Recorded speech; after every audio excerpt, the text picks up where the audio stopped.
এখন ঘ লিখব। ঘ বর্ণ লেখাটা বেশ কঠিন।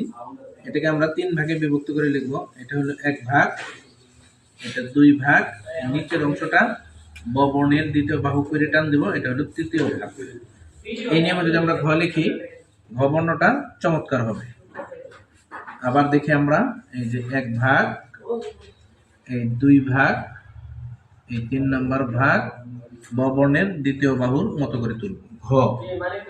এটা অনেকটাই মহাপ্রাণ বর্ণ, মুখের গহ্বর থেকে উচ্চারণ হবে। প্রথম ভাগ, দ্বিতীয় ভাগ, এই তৃতীয় ভাগ উপর দিকে উঠলো, উচ্চারণ হবে ঘ।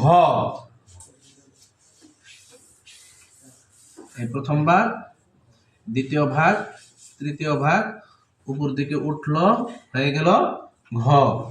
আবারও লিখছি, খুব খেয়াল করে দেখেন। প্রথম ভাগ, দ্বিতীয় ভাগ, ব বর্ণের দ্বিতীয় বাহু দিয়ে তৃতীয় ভাগ উপর দিকে উঠিয়ে দিলাম, নাম হবে ঘ। এভাবে লিখলে পরে লেখাগুলো অনেক চমৎকার সুন্দর হবে। সবাইকে ধন্যবাদ।